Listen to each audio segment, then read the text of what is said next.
E é isso aí. Então, vamos aqui para o nosso último bloco agora falar sobre investimento. E normalmente, esses investimentos, eles estão atrelados, né? Eles são baseados na taxa Selic. Tá.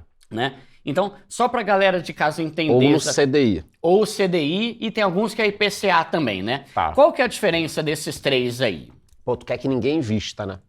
É chato pra caramba isso, né, mano? É. Mas explica de um jeito bem toscão. Galera, o Charles, ele saberia explicar tudo isso que a gente tá falando aqui de uma forma muito mais complexa, tá? Tipo macroeconomia, esses monte de coisa. É que eu pedi pra ele simplificar, porque não adianta também a gente falar e nem eu entender nada aqui, né? Então... Não, e as pessoas se afastarem, Sim, né? dá que medo. É o que a gente não quer. Deixa quieto. Mas vamos lá. Começando pelo IPCA. Índice de Preço ao Consumidor Amplo. Inflação. É a inflação. É inflação. Tá. O É preço que tá inflação. tudo subindo no Brasil. Existem outros índices que medem a inflação, IGPM, INPC, tem uma porrada de coisas, mas o IPCA é um dos índices mais usados, se não o mais usado. Tá. Tá? E que, inclusive, é um indicador muito importante para a gente medir essa temperatura da inflação. Tá? Esse especificamente vai em consumo das famílias de 1 a 40 salários mínimos. Ele é uma coisa muito importante. Então, quando você olha lá, IPCA no ano 15%. Fudeu. Quer dizer que aumentou tudo, quase Média, tudo aumentou 15% no último ano. Isso aí. Gasolina, Aí quando roupa... você vai abrir, não é bem isso. É que o tomate subiu 40%, a cebola 2%, tá. mas a tua sensação é que subiu 15%. O preju subiu 15%. Isso aí, você precisa ter um indicador. Você tem a FGV fazendo alguns índices, o IBGE fazendo outros índices, entendeu? Então, o IPCA, em resumo, é inflação. Tá, perfeito. Tá. E aí alguns investimentos, eles se baseiam no IPCA. Então, se o investimento está rendendo... Mais alguma coisinha, né? IPCA mais 4, quer dizer inflação que é 15 mais 4. Tá. Exatamente isso. Tá. Qual a vantagem de investir em algumas coisas que pagam, por exemplo, IPCA mais 5? É que o teu dinheiro está rendendo a inflação mais 5. Mais um pouco. Então você não vai perder dinheiro para inflação. Tá. Entendi. Tem que tomar cuidado, porque conforme a inflação vai caindo, os índices vão mudando, ao longo do período, o teu investimento pode mudar. As pessoas acham que na renda fixa você não pode perder dinheiro. Não é bem assim. Tá. Mas para não confundir a galera, então, IPCA é um índice de inflação, certo? Boa. Taxa Selic. Taxa Selic é a taxa básica de juros. É um instrumento que o Banco Central vai usar para controlar a inflação.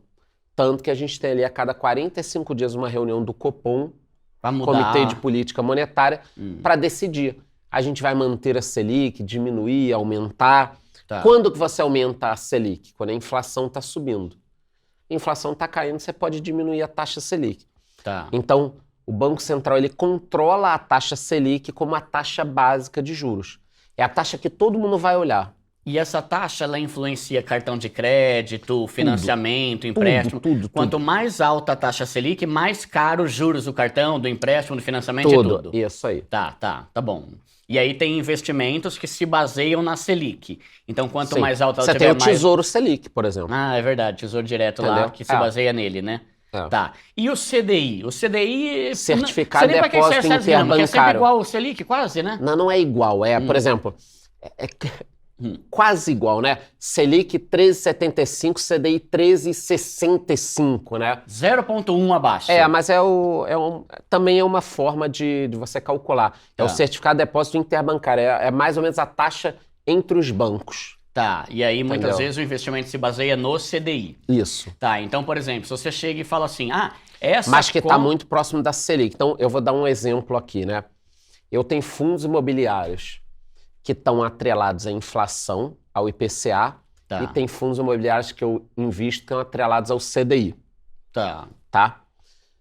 Esses do CDI, eu sei que nos próximos 2 anos vão estar pagando bem, praticamente. Pelo menos esse ano vai estar pagando bem. Por quê? Porque mesmo que a Selic... Né? Exatamente. Agora, a inflação já caiu pra caralho. Entendeu? Tá. Então, tem diferença entre o IPCA e o CDI na correção. E não faz sentido nenhum ter um investimento que rende só a inflação, né? Nenhum. Porque aí, se o preço de tudo subiu 10% e eu ganhei 10, ficou elas por elas, não tive lucro. Não, você não ganhou nada. Aham, tá. Você não ganhou nada. Tá. Entendi. Então, o ideal é o IPCA mais 5%, 6%, alguma coisa. Aham. Selic, a gente investe na Selic quando ela está com juros mais altos, só que em compensação, esse que é um dilema, né? A gente está com juros altos, é hora de investir na renda fixa. Só que não é justamente nessa hora que a renda variável tá boa para comprar? Normalmente porque o que acontece? Quando o juro tá alto, a economia tá meio destruída, que nem agora. Tá. As ações estão em baixa. Foi como começou o ano. Uhum. As ações meio em baixa, fundos imobiliários meio em baixa.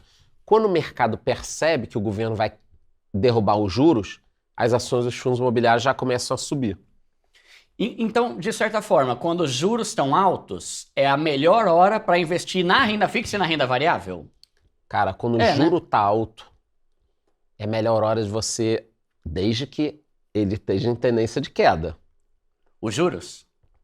Porque se você me falar o seguinte, o juro tá alto, é um bom momento para investir. Pô, na Argentina o juro é 75% ao ano, Eu pensei, e os caras caramba, estão será que tem algum fudidos. CDB lá que rende o IPCA na Argentina? O bagulho tá 100%. Mas aí a moeda deles tá também toda cagada, você não vai tirar dinheiro nenhum de lá, Tá. entendeu? Uhum. Então, quando o juro tá alto e você tem uma sinalização de que ele vai começar a cair, é a melhor hora da renda Cara, fixa.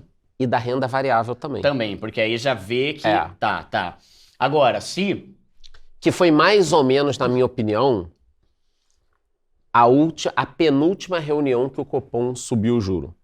Porque ele sinalizou, na próxima deve ser a última alta. Eu falei, cara, eu tenho agora uma janela de tempo para investir correndo. Uhum. Que é o melhor momento. Tá, entendi. E agora tudo indica que vai começar a cair Agosto a já. Selic, Uhum. mas é um cair progressivo, tipo, regressivo, sei lá como é que fala, mas é cair aos poucos Sim. o negócio, né? Não vai, tipo assim, cair de 13 para 8. É muito difícil, Olha, tem né? gente falando em 9. Logo numa Não, reunião só? numa não. Tá, ao longo dos... Já vê um horizonte de 9 aí. Na primeira reunião deve ser 0,25, no máximo meio. Então ainda tem bastante tempo que a renda fixa vai continuar rendendo bem, né? Provavelmente. Só que o presidente do Banco Central não está subjugado ao governo. Teve uma lei que mudou isso aí, um negócio O assim. Banco Central é independente. Tá. Então, ele não quer baixar o juro muito. Se o governo tivesse no controle do Banco Central, eu acho que o governo ia tentar derrubar o juro. Aí a gente... Forçar o negócio ali para... E aí pode dar problema, porque a Dilma fez isso e deu problema. Mas é Que a improvável inflação que aconteça. volta. É É improvável, mas não é impossível. Existe uma possibilidade de o governo dar uma baixada brusca nos juros, então. Se tirar o presidente do Banco Central, esse atual. Mas aí tem que mudar toda a legislação para fazer isso. Não? Isso dá um jeito, né? Brasileiro, né? Dá um povo jeito. criativo, Cadê o né? Brasil? Tem que ter esse botão, né? Brasil... Mano, da hora.